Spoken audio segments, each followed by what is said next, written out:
ಏನಾಗುತ್ತೆ, ವಿಶೇಷವಾಗಿ ಹೆಣ್ಮಕ್ಳು ಅವರಿಗೆ ಆ ಸಂದರ್ಭದಲ್ಲಿ ಅವರು ಯಾವ್ಯಾವ ಪರಿಸ್ಥಿತಿಯಲ್ಲಿ ಇರ್ತಾರೆ ಹೇಳಕ್ಕೆ ಬರೋದಿಲ್ಲ, ಕಾನ್ಷಿಯಸ್ ಇರೋದಿಲ್ಲ. ಅವ್ರಿಗೆ ಯಾರು ಏನು ಬೇಕಾದರೂ ಮಾಡ್ಬೋದಲ್ಲ. ಅಂದರೆ ಎಲ್ಲರಿಗೂ ತಗೊಂಡೋಗಿ ಬಿಡೋದಿಲ್ಲ.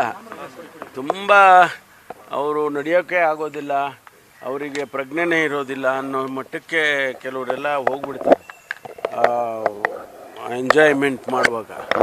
ಸೊ ಅಂಥವರಿಗೆ ನಾವಲ್ಲಿ ಒಂದು ಏನೋ ರೆಸ್ಟಿಂಗ್ ಪ್ಲೇಸ್ ಅಂತ ಮಾಡಿರ್ತಾರೆ, ಒಂದು 15 ಕಡೆ ಮಾಡಿದ್ದಾರೆ.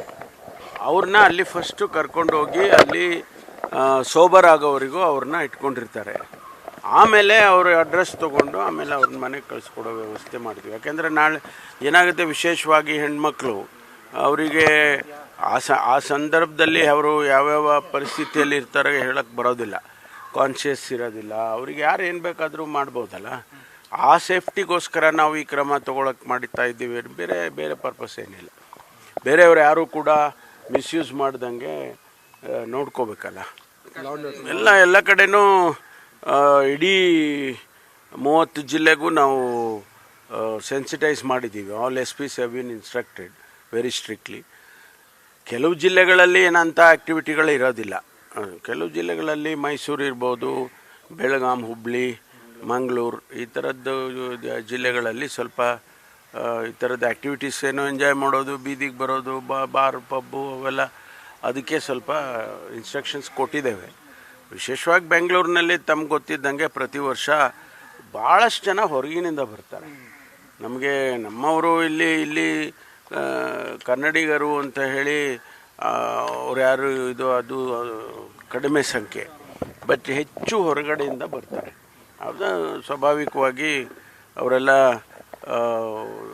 ಡ್ರಿಂಕ್ಸ್ ಮಾಡಿ ಎಂಜಾಯ್ ಮಾಡಿ ನ್ಯೂ ಇಯರ್ನ ಒಬ್ರಿಗೊಬ್ಬರಿಗೆ ವಿಶ್ ಮಾಡಿ ಈ ಥರ ಎಲ್ಲ ಮಾಡ್ತಾ ಇರ್ತಾರೆ. ಆ್ಯಕ್ಟಿವಿಟಿ ಹಾಗೆ ಮಾಡೋದು. 12 ಗಂಟೆ ಆಯಿತು ಅಂದ ತಕ್ಷಣ ಎಲ್ಲರೂ ಹೋಗಿ ಒಬ್ರಿಗೊಬ್ಬರಿಗೆ ಇದು ವಿಶ್ ಮಾಡೋದು.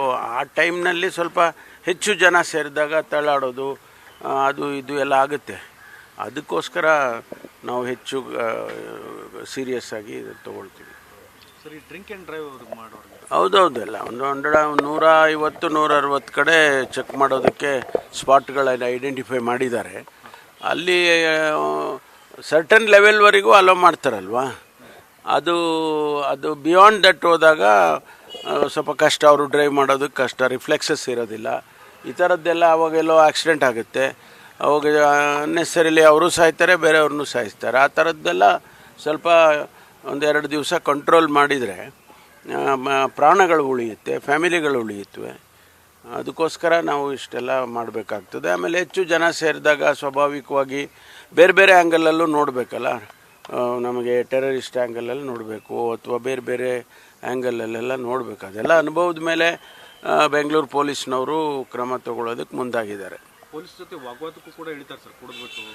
ಹೌದು, ಅದಕ್ಕೆ ನಾವು ಭಾಳ ಸ್ಟ್ರಿಕ್ಟಾಗಿ ಬಾಡಿ ಓರ್ನ್ ಕ್ಯಾಮ್ರಾಗಳು ಹಾಕ್ಕೊಳ್ಳೇಬೇಕು ಅಂತ ಹೇಳಿದ್ದೇವೆ. ಬಾಡಿ ಓರ್ನ್ ಕ್ಯಾಮ್ರಾದಲ್ಲಿ ಎಲ್ಲ ರೆಕಾರ್ಡ್ ಆಗುತ್ತೆ. ಆಮೇಲೆ it will directly connect to command centre. ಅಲ್ಲಿಂದ ನೋಡ್ತಾರೆ. ಅವಾಗ ಎಕ್ಸ್ಟ್ರಾ ಫೋರ್ಸು ಬೇಕಾದರೆ ಕಳಿಸ್ಕೊಡ್ತಾರೆ. ಇದೆಲ್ಲ ಸೈಂಟಿಫಿಕ್ ಆಗಿ ಸಿಸ್ಟಮ್ಯಾಟಿಕ್ ಆಗಿ ಮಾಡಿದ್ದಾರೆ. ಈ ಬಾರಿ ಬೆಳಗ್ಗೆಯಿಂದನೇ ಬಾರ್ಗಳೆಲ್ಲ ಓಪನ್ ಮಾಡಿದ್ದಾರೆ ಅಂತ ಅಲ್ಲ, ಅವರಿಗೆ ಟೈಮಿಂಗ್ ಇದೆ ಅಲ್ವಾ, ಆ ಟೈಮಿಂಗ್ ಪ್ರಕಾರ ನಡ್ಕೊಳ್ಬೇಕು. ಅವರು 1 ಗಂಟೆ ರಾತ್ರಿಗೆ ಮುಚ್ಚಬೇಕು ಅಂತ ಹೇಳಿರ್ತಾರೆ.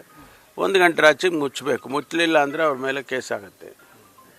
ಸರ್, ಆಮೇಲೆ ಇವತ್ತು ಸರ್ ಶೋಭಾ ಕರಂದ್ಲಾಜೆ, ಆರ್ ಅಶೋಕ್ ಅವರೆಲ್ಲವನ್ನು ಕೋಗಿಲಿಗೂ ಹೋಗ್ತಾ ಇದ್ದಾರೆ. ಇಷ್ಟು ಬೇಗ ಆತುರದ ನ್ಯಾಯ ಎಲ್ಲೂ ನೋಡಿಲ್ಲ ಅಂತ ಹೇಳ್ತಿದ್ದಾರೆ. ಹೋರಾಟ ಮಾಡ್ತೀವಿ ಅಂತ. ಅಲ್ಲ, ಅವರು ಹೋರಾಟ ಮಾಡಲಿ. ಬಾಂಗ್ಲಾದೇಶದವ್ರು ಇದ್ದಾರೆ ಅಂತ ಹೇಳೋದು ಸುಮ್ಮನೆ ಆ ರೀತಿ ಒಂದು ಪಾಸಿಂಗ್ ಕಾಮೆಂಟ್ ಮಾಡೋದು ಸೂಕ್ತ ಅಲ್ಲ. ಈಗ ನಾವು ವೆರಿಫೈ ಮಾಡಲ್ವಾ?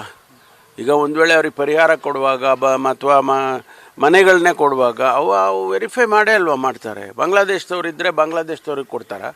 ಅವ್ರನ್ನ ಇಮಿಡಿಯೇಟಾಗಿ ಅರೆಸ್ಟ್ ಮಾಡ್ತೀವಿ, ತೊಗೊಂಡೋಗಿ ಬಾರ್ಡರ್ನಲ್ಲೇ ಬಿಡ್ತೀವಿ, ಅವ್ರ ಎಂಬೆಸಿಗೆ ಹೇಳ್ತೀವಿ, ಕಳಿಸ್ಕೊಡ್ತೀವಿ, ವಾಪಸ್ ಡಿಪೋರ್ಟ್ ಮಾಡ್ತೀವಿ.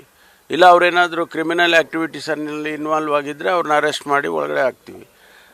ಅವರು ಗೃಹ ಸಚಿವರಾಗಿದ್ದಾರೆ ಅಶೋಕ್ ಅವರು.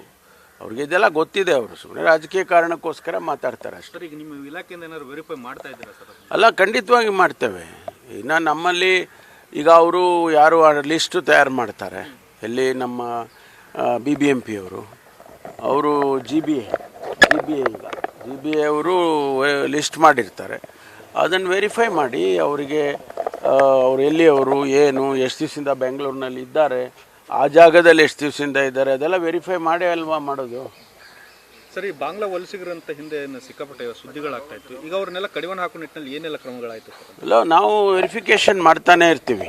It's a continuous process. ಒಂದಿನ ಮಾಡಿ ಒಂದು ವಾರ ಡ್ರೈವ್ ಮಾಡಿಬಿಟ್ಟು ಬಿಟ್ಬಿಡೋದಿಲ್ಲ.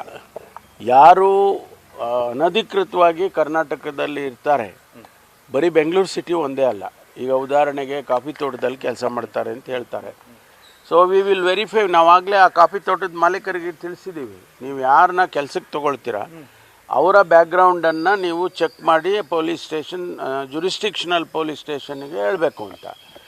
ನಮ್ಮವರು ಹೋಗಿ ವೆರಿಫೈ ಮಾಡ್ತಾರೆ. ಪೊಲೀಸ್ನವರು ಕೂಡ ಆಗಾಗ್ಗೆ ಪ್ರತಿ ಕಾಫಿ ತೋಟದಲ್ಲಿ ಹೋಗಿ ವೆರಿಫೈ ಮಾಡಿ ಓನರ್ನ ಕರೆಸ್ಕೊಂಡು. ನೋಡಿದ್ರಲ್ಲ ವೀಕ್ಷಕರೇ, ಇದೇ ರೀತಿಯ ಇನ್ನಷ್ಟು ಹೊಸ ವಿಡಿಯೋಗಳಿಗಾಗಿ ನಮ್ಮ ಸಪ್ತಶ್ವ ಟಿವಿ ಕನ್ನಡ ಚಾನೆಲ್ನ ಸಬ್ಸ್ಕ್ರೈಬ್ ಮಾಡಿ, ಲೈಕ್ ಮಾಡಿ, ಶೇರ್ ಮಾಡಿ. ಧನ್ಯವಾದಗಳು.